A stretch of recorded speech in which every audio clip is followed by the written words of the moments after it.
गोरी कौवी नदी पर बैठी हुई थी कि रानो चिड़िया वहाँ आती है। गोरी बहन, मैं बाजार जा रही हूँ अपने बच्चों के लिए कुछ चीजें लेने। क्या आप भी मेरे साथ जाओगी? मेरे जूते भी कितने दिनों से टूटे हुए हैं। चलो मैं कालू से पैसे ले लूँ और फिर मैं भी आपके साथ ही चलती हूँ। फिर चिड़िया और गोरी कौवी वहाँ से उड़ती हैं। उठें, क्या मुसीबत है, सोने भी नहीं देती। मेरा जूता टूटा हुआ है। मैं चिड़िया के साथ बाजार जा रही हूँ। आप मुझे कुछ पैसे दें, मैं अपना नया जूता ले आऊँ। हो गई बात पूरी तुम्हारी, अब मेरी भी सुन लो। मैं कोई बैंक में नहीं लगा हुआ, मेरे पास कुछ नहीं है। और चिड़िया, तुम शरारत ना किया करो। अगर जाना हो तो जाओ, हमें नहीं जाना कहीं भी। गोरी बहन, आप मुझसे कुछ पैसे ले लेना और अपने लिए जूता ले आना। कालू भैया, अपने परिवार की जरूरियात पूरी करने के लिए कोई काम भी कर लिया करो। फिर गोरी कौवी चिड़िया के साथ चली जाती है और कालू जी फिर से सो जाते हैं। ये कालू तो हर समय लड़ाई के मूड में ही रहता है। छोटी सी बात पर भी मुझे अंडा ना होने का ताना देता है। चिड़िया और गोरी कौवी बाजार पहुंच जाती हैं। मिठू, 2 समोसे तो पैक कर दे, गुड़िया को समोसे बहुत पसंद हैं। अगर मेरा भी बच्चा होता तो मेरा पति भी मुझसे प्यार करता। मैं बांझ हूँ ना, इसलिए मेरा पति मुझसे हर समय लड़ाई करता है। आप किसी दिन मेरे साथ बुलबुल के पास जाना। बुलबुल के पास मीठे फूलों का रस है, जिसे पीने से लूसी कबूतरी ने भी अंडा दे दिया था और मुझे पूरा विश्वास है बुलबुल की दवा से भगवान आपकी भी गोद भर देगा। तो फिर क्यों ना हम आज ही बुलबुल से दवा लेती जाएं। हाँ, अभी समय तो है। हम यहाँ से चीजें खरीद कर बुलबुल के पास चली जाती हैं। ये लें, इस लाल बोतल में दवा है। आपने इसे दिन में 2 बार पीना है। अगर ऊपर वाले की इच्छा हुई तो आपको जरूर बच्चा होगा। बुलबुल दी, मैं बहुत परेशान हूँ। मेरा घर सूना सूना है और किसी काम में भी मेरा मन नहीं लगता। और बुलबुल, इसका पति भी हर समय इसे अंडा ना देने का ताना देता रहता है। आप ये दवा इस्तेमाल करें, सब ठीक हो जाएगा। फिर चिड़िया और गोरी कौवी वहाँ से चली जाती हैं। कुछ दिन बाद कालू कौवा सोया हुआ था जब उसके दरवाजे पर दस्तक होती है। गोरी कौवी दरवाजा खोलती है। गोरी बहन, कालू घर में है? वो सोया हुआ है, मैं अभी उसे जगाती हूँ। फिर गोरी कौवी कालू को जगाती है। पति जी उठें, कबूतर आपसे मिलने आया है। उठें पति जी, रात नहीं दिन का समय है। आप तो हर समय सोए ही रहते हैं। कमीनी बांझ, मैं अभी तुम्हें बताता हूँ। देख नहीं रही हो, मैं सोया हुआ हूँ, हर समय बोलती रहती हो। ऐसा कहते हुए कालू गोरी को मारने लगता है। बाहर खड़ा कबूतर भी सुन रहा था। इससे पहले कि कालू मेरी तरफ आए, मुझे यहाँ से भागना होगा। कबूतर वहाँ से भाग जाता है। छोड़ो मुझे, छोड़ो, वो कबूतर आपको बुला रहा था। उस कबूतर को भी मैं देखता हूँ, जब देखो दरवाजा पीटता रहता है। मगर कबूतर तो पहले ही वहाँ से 9-2-11 हो गया था। दोपहर को कालू कौवा अपने घर से निकलता है। वो उड़ता हुआ जा रहा था कि उसे चिड़िया और कबूतर बैठे हुए दिख जाते हैं। कालू वहाँ जाता है। कबूतर, क्या काम था सुबह? तुम मेरे घर क्यों गए थे? हम भोजन लेने जा रहे थे, सोचा तुम्हें भी साथ लेते जाएं, मगर तुमने तो अपनी पत्नी से लड़ाई शुरू कर दी। मैं क्या करूं यार, मुझे उस पर बहुत गुस्सा आता है। सबके बच्चे हैं, मगर मेरी पत्नी ने अभी तक एक बार भी अंडा नहीं दिया और 1 साल हो गया है शादी को। कालू भैया, इसमें गोरी का क्या दोष है? वो बेचारी तो पहले ही बहुत दुखी है, ऊपर से आपने उसकी जिंदगी आजाद बना रखी है। अगर मैं हर समय सोया रहता हूँ तो वो भी हर समय खाती ही रहती है, इतनी भी सीधी नहीं है वो। कालू, मुझे लगता है कि जो कुछ तुम्हारे साथ हो रहा है वो तुम्हें अपने ही किए का बदला मिल रहा है। वो कैसे? सारी जिंदगी तुमने दूसरों का भोजन चुरा चुरा कर खाया और हमेशा कमजोरों पर जुल्म किया, इसलिए ऊपर वाले ने आपको संतान नहीं दी। यार कबूतर, मैं भी खुद को बदलना चाहता हूँ, मगर मैं ऐसा नहीं कर पाता। अगर तुम खुद को बदलना चाहते हो तो उसकी शुरुआत अपने घर से करो। अपनी पत्नी से प्यार करो, मेहनत करो और उसके लिए भोजन लेकर जाओ। फिर देखना आपको कितना अच्छा लगता है जब अपने परिवार से प्यार करोगे। चिड़िया, आज से मैं खुद को बदलने की पूरी कोशिश करूँगा और आज ही अपनी पत्नी के लिए भोजन भी लेकर जाऊँगा। फिर कालू कौवा वहाँ से उड़ता है। आज कालू अपनी पत्नी के लिए भोजन की खोज कर रहा था। शाम हो जाती है जब कालू कौवा अपने घर जाता है। गोरी, कहाँ हो? ये देखो मैं आपके लिए क्या लाया हूँ। चावल? आप सच में ये चावल मेरे लिए लाए हैं? हाँ, क्यों नहीं, मैं अपनी पत्नी के लिए चावल नहीं ला सकता क्या? अगर आप ऐसे ही प्यार से रहा करें तो कितना अच्छा लगता है ये जीवन। ये देखें, आपने उस दिन मारकर मेरा पंख ही तोड़ दिया था। सॉरी गोरी, मैं फिर कभी ऐसा नहीं करूँगा। उस दिन भी गुस्सा कबूतर पर था और निकल गया तुम पर। अच्छा, कल तैयार हो जाना, हम झरने पर जाएंगे। ये सुनकर गोरी कौवी बहुत खुश होती है। रात भी हो जाती है। गोरी, ये लाल बोतल में क्या है? ये दवा मुझे चिड़िया ने बुलबुल से लेकर दी थी।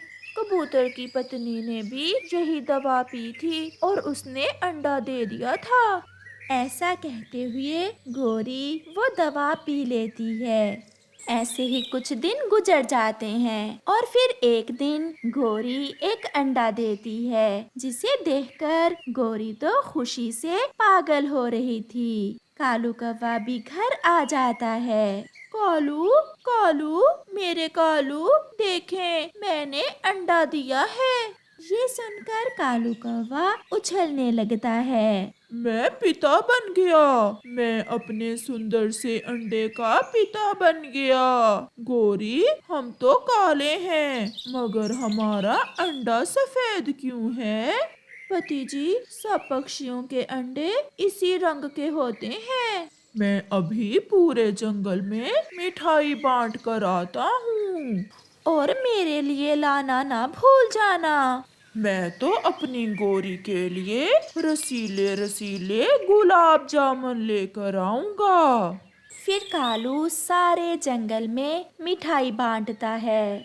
चिड़िया, गोरी ने अंडा दिया है। कबूतर, लो मिठाई खाओ, मैं पिता बनने वाला हो गया। कालू बहुत खुश था और गोरी की जिंदगी में अब खुशियां ही खुशियां थीं। उस चिड़िया के मम्मा पापा तो बचपन में ही मर गए थे। उसने बहुत दुख देखे थे और फिर जब उसकी शादी पास वाले जंगल के एक चिड़े से हुई तो वो बहुत आशाएं भी अपने साथ लेकर आई थी। वो सोच रही थी कि अब उसके दुख खत्म हो गए हैं और अब वो एक नए और खुशियों भरे जीवन की शुरुआत करने जा रही है। परंतु वो क्या जानती थी कि अभी परीक्षण उसके भाग्य में है। देखे जी, आज घर में खाने को कुछ भी बाकी नहीं बचा, जितना था सब कल खत्म हो गया। दूसरे जंगल में बाढ़ आने से काम धंधा सब बंद पड़ गया है। अब न जाने मुझे कितने दिन काम नहीं मिलता। ऐसे कैसे चलेगा? और अब तो हमारे घर में एक छोटा बच्चा भी आने वाला है।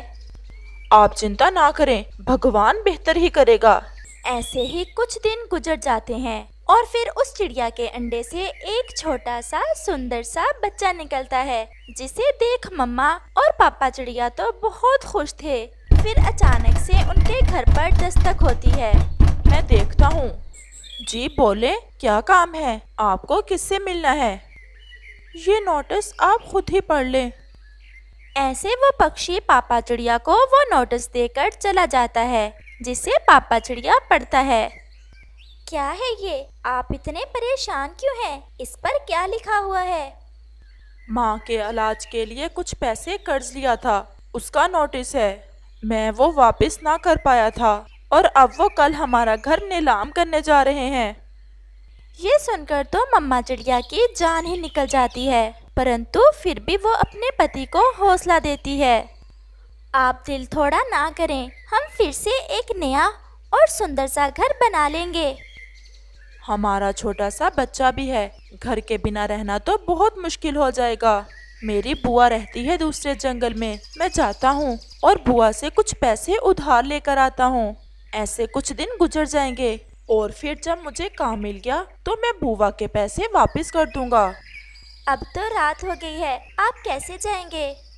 कल आने से पहले पहले मुझे कुछ ना कुछ करना होगा। मुझे ना रोको, मुझे जाना ही होगा, मैं कर लूंगा। फिर ऐसे वो पापा चिड़िया दुखी दिल के साथ अपने घर से निकलता है। अभी वो नदी के पास ही पहुंचा था कि तेज हवा के साथ आसमान पर गहरे बादल आते हैं और साथ ही बारिश भी शुरू हो जाती है। ऐसे ही एक बिजली उस पापा चिड़िया पर आकर गिरती है और वो सारे दुख सारे गम अपने साथ ले जाता है। वो तो मर जाता है। अगली सुबह कबूतर उसे मरा हुआ देखकर उसके घर चिड़िया को बताने जाता है। चिड़िया, जब रात तूफान आया तो तुम्हारा पति नदी पर क्या करने गया था? वो अपनी बुआ के पास जा रहे थे, कुछ रकम उधार लेने।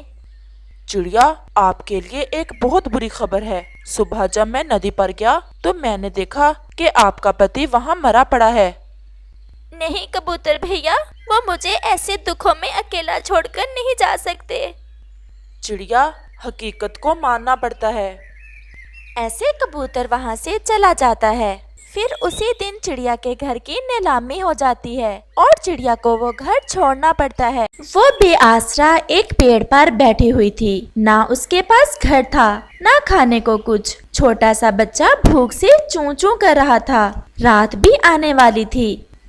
आज की रात मैं तोते भैया के घर चली जाती हूँ, शायद वो मुझे अपने घर में रख लें। ऐसे पेड़ पर बैठकर रात गुजारना तो बहुत मुश्किल है। और फिर चिड़िया तोते के घर की तरफ चली जाती है। आपका बहुत बहुत धन्यवाद तोते भैया, जो आज रात आपने मुझे अपने घर रख लिया। चिड़िया, ऐसे जीना बहुत मुश्किल है। कल आपका बच्चा भी बड़ा होगा, ये इस समाज में कैसे जी पाएगा? तोते भैया, मैं अपने बच्चे के लिए कुछ ना कुछ जरूर करूंगी। तोते भैया, मैं कोई ना कोई काम करना चाहती हूँ जिससे मैं अपना घर बना सकूं और अपने बच्चे को अच्छा और सच्चा पक्षी बना सकूं।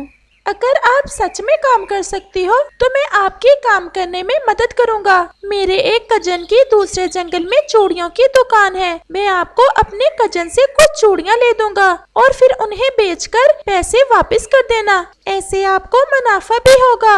ये सुनकर तो वो चिड़िया बहुत खुश हो जाती है।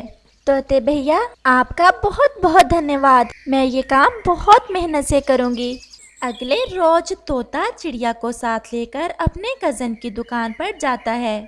लालू, ये मेरी दोस्त की पत्नी है। मेरा दोस्त मर गया है। मेरे दोस्त ने कुछ कर्ज देना था और फिर उन्होंने उसका घर नीलाम कर दिया। बहुत दुखी है ये चिड़िया।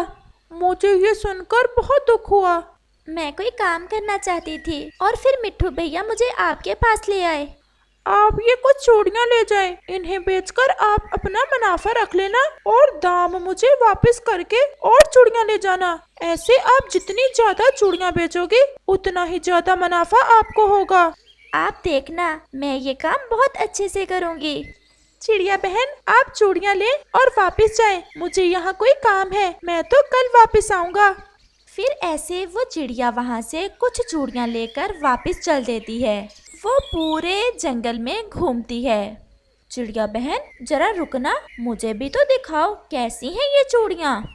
मेरी चूड़ियाँ बहुत अच्छी हैं और दाम भी बहुत कम है। जरा पहनाओ तो मेरे पंखों में, मैं भी तो देखूं कैसी लगती हैं ये चूड़ियाँ। फिर ऐसे चिड़िया की चूड़ियाँ तो पूरे जंगल में मशहूर हो गई थीं, क्योंकि वो तो घर घर जाकर चूड़ियाँ बेचती थी। चूड़ियाँ ले लो जी, चूड़ियाँ, रंग बिरंगी सतरंग चूड़ियाँ। वो ऐसे आवाज लगा लगा कर अपनी चूड़ियाँ बेचती थी। फिर ऐसे ही कुछ दिन गुजर जाते हैं। तोते भैया, मैं आपका एहसान कभी नहीं भुला सकती। अगर आप उस रात मेरी मदद ना करते तो न जाने आज मैं किस हाल में होती। चिड़िया, ये सब आपकी अपनी मेहनत है। अगर आप मेहनत ना करती तो मैं भी कुछ ना कर पाता। फिर ऐसे वो चिड़िया अपने चूड़ियों के मुनाफे से अपने लिए एक सुंदर सा घर बना लेती है। उसकी चूड़ियाँ तो बहुत ज्यादा बिकने लगी थी, इसी कारण उसे मुनाफा भी ज्यादा हो रहा था। कबूतर और तोते भैया, मैंने सोचा है कि मैं इस जंगल में गरीब पक्षियों के लिए एक अनाथालय बनवाऊं, जिसमें गरीब पक्षियों और छोटे बच्चों को रखूं। चिड़िया, ये तो बहुत बड़ा काम है। ऐसे तो कोई भी गरीब पक्षी भूखा नहीं सोएगा। चिड़िया, इस काम में हम सब भी आपकी पूरी मदद करेंगे। फिर वो सब मिलकर अपने जंगल में एक अनाथालय बनाते हैं, जिसमें गरीब पक्षियों को मुफ्त खाना दिया जाता। चिड़िया, आप कितनी दयालु हो जो आपने हम गरीब पक्षियों का भी सोचा। हम तो रोज शाम को भूखे ही सोते थे, कभी किसी ने हम गरीबों का नहीं सोचा था। चिड़िया, हम गरीब जरूर हैं। अगर हमें करने को कुछ काम मिल जाए तो हम काम भी कर सकते हैं। कालू भैया, ये बात तो आपने बहुत अच्छी की है। मैं कल से पास में ही एक छोटी चूड़ियाँ बनाने वाली फैक्ट्री लगवा देती हूँ। यहाँ सब गरीब पक्षी काम किया करेंगे और फिर ऐसे हमारे जंगल में कोई भी गरीब नहीं रहेगा। दोस्तों, आपने देखा कि कैसे एक चिड़िया ने अपनी मेहनत और लगन से दुखों का मुकाबला किया और अपने साथ साथ दूसरों की मदद भी की। इस कहानी से हमें सीख मिलती है कि हमें भी किसी मुश्किल समय में घबराना नहीं चाहिए, बल्कि खुद में हिम्मत पैदा करके मुश्किलात का मुकाबला करना चाहिए।